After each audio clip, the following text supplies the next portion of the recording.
Hello friends, कहानी की शुरुआत में हम देखते हैं कि एलेक्स लेन को गले लगा के कान में धीरे से कहता है, फिजिकल होना, आखिर तुम्हें ये अन्य लोगों के साथ टेस्ट करना चाहिए जो कि मेरे जैसे नहीं है। और ये सुनकर के लेन पूरा कांप जाता है और वो डरते हुए एलेक्स से कहता है, तुम्हारा किसी और से फिजिकल होने से क्या मतलब है? वो तो सिर्फ अपने साथी के साथ किया जाना चाहिए जिससे कि तुम प्यार करते हो। और एलेक्स लेन की बात सुनकर के कहता है, क्या कहा? प्यार की वजह से? जिससे कि तुम प्यार करते हो?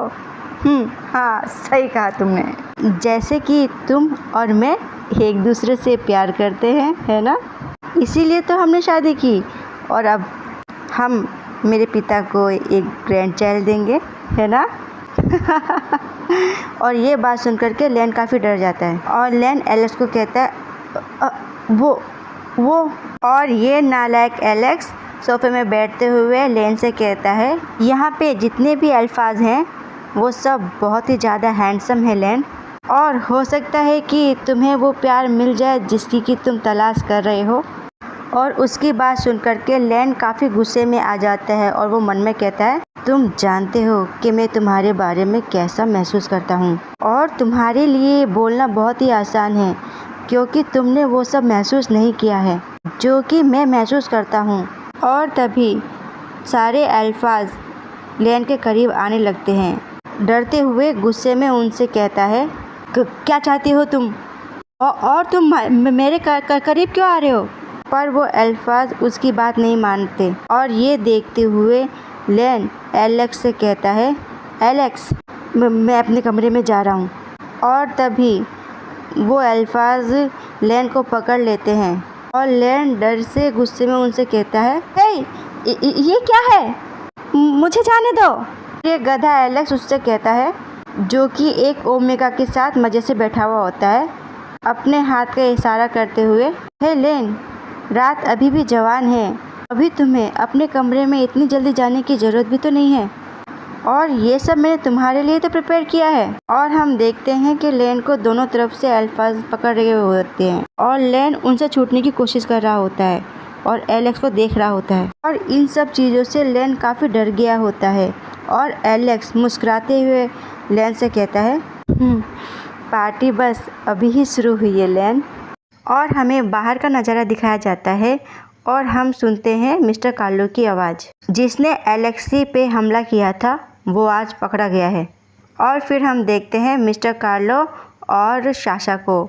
साशा कहता है, हाँ सर, उसने कबूल किया कि उसे ऐसा करने के लिए मजबूर होना पड़ा क्योंकि उसके परिवार को हिरासत में ले लिया गया था। हालांकि उससे पूछने पे उसने बताया कि वह नहीं जानता था कि वह कौन है, बस वह केवल इतना ही बता पा रहा है कि उसका रूप रंग कैसा है। और कार्लो सोफे से खड़े होते हुए अपने हाथ में गिलास को बरकरार रखते हुए कहता है, मुझे अब ऐसा लगता है कि मैं अब इसे और अधिक नज़रअंदाज नहीं कर सकता। और फिर साशा कार्लो से कहता है, तो फिर आप क्या करना चाहते हैं सर? और कार्लो उसके तरफ कुछ बढ़ाते हुए कहता है, इसे फेलिक्स को भेज दो और ये सुनिश्चित कर लेना कि वह उसे स्वयं प्राप्त करे, ना कि मीसा को इसके बारे में कुछ पता चले। और साशा कहता है, ठीक है सर, मैं भेज दूंगा, और उस पेपर को उठा लेता है। और फिर कार्लो साशा से पूछता है, एलेक्स वो कैसा है? और साशा कहता है, एलेक्स के हाथ में हल्की सी चोट आई है लेकिन उसने अस्पताल जाने से मना कर दिया है।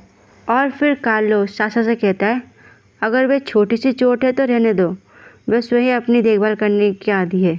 और फिर साशा थोड़ा दुखी होते हुए कहता है, सर, आपने जिस फिजियोथेरेपिस्ट को एलेक्स के इलाज के लिए बुलाने के लिए कहा था उसने आपके प्रस्ताव को अस्वीकार कर दिया है। उसने कहा कि एलेक्स उसके पास आया और उसे धमकाया। और फिर कार्लो अपने सर पे हाथ रखते हुए कहता है, ये लड़का भी ये कब अपना इलाज जारी रखना चाहेगा?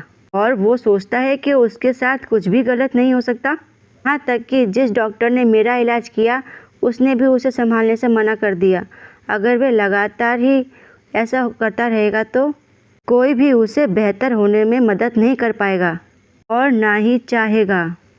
और साशा सीरियस लुक देते हुए थोड़ा घबराते हुए कार्लो से कहता है, सर क्या ये बेहतर नहीं होगा कि हम लेन को ये सब बता दें कि एलेक्स को BPD EUPD है। कम से कम वो एलेक्स को बेहतर ढंग से तो समझ सकेगा और उसके अनुसार ही काम कर सकेगा।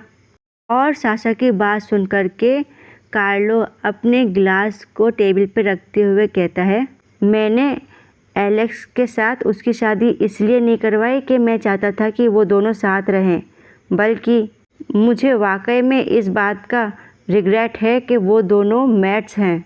अब बस वो मेरे पोते को जन्म देने के बाद मुझे उम्मीद है कि वो एलेक्स की ज़िंदगी से बाहर चला जाएगा अपने खुद की इच्छा से। और डेंजरस लुक देते हुए कहता है, अगर वो ऐसा नहीं करेगा तो मैं उससे ऐसा करवाऊँगा। और देखो लव स्टोरी अभी शुरू हुई नहीं कि विलन पहले ही तैयार हो गया। और साशा के कंधे पे हाथ रखते हुए कहता है, बस पहले तुम अपना काम करो, बाकी बातें बाद में। और फिर कहता है, मैंने सुना है कि एलेक्स ने अपने पेंट हाउस में पार्टी का इंतज़ाम किया है, अब वे क्या करने की कोशिश कर रहा है। और फिर साशा उससे कहता है, उसने कहा कि सिर्फ वे अपना मनोरंजन करना चाहता है, उसे नहीं पता कि मैं यहाँ आया हूँ। और फिर कार्लो अपने आँखों के बीच में अपने हाथ से दबाते हुए कहता है, ओह अब ये क्या करना चाहता है, तुम्हारा वहाँ जाना बेहतर होगा। और ये पहली बार है कि उसने लोगों को अपने घर बुलाया है और मैं ये नहीं चाहता कि वे कोई और नई समस्या खड़ी करे और उस युवक को और से और अधिक चोट पहुँचाए। और साशा कहता है, ठीक है सर। और फिर हम देखते हैं कि यहाँ पेंट हाउस में लेन की आवाज़ें गूंज रही होती है, प्लीज़ रुक जाओ, तुम लोग ये क्या कर रहे हो। और बाकी अल्फाज से अपने आप को छुड़ाते हुए एलेक्स के तरफ देखते हुए कहता है, डर के मारे चिल्लाते हुए, प्लीज़ रुक जाओ, मैं तुम्हारी पार्टी में शामिल नहीं होना चाहता, प्लीज़ इन्हें रोको, इन्हें कहो कि वो रुक जाए। और हम देखते हैं कि अल्फाज उसे अपनी तरफ खींच रहे होते हैं और वो लोग लेन के कपड़े उतार रहे होते हैं। उनसे बचने के चक्कर में लेन नीचे बैठ जाता है, लेकिन फिर वो बच नहीं पाता। और एलेक्स उनसे कहता है, ये तुम क्या बात कर रहे हो लेन, नहीं ऐसा नहीं हो सकता, मैंने तुमसे कहा ना कि ये तुम्हारे लिए पार्टी की गई है। और अब लेन नहीं रुक पाता, वह रोने लगता है और रोते हुए एलेक्स से कहता है, एलेक्स मुझे ये सब चीज़ नहीं चाहिए, मैं ये सब चीज़ नहीं चाहता, मुझे जाने दो। और यहीं पे इस पार्ट होता है समाप्त। धन्यवाद। चलिए बताइए आपको क्या लगता है कि आखिर एलेक्स को कौन सी बीमारी है। मुझे तो कुछ समझ नहीं आई है इस बीमारी के बारे में। और जो एलेक्स कर रहा है क्या वाकई में वो सही है। मुझे तो लगता है ये एक तरीके से पागलपंती है जो लेन को तकलीफ दे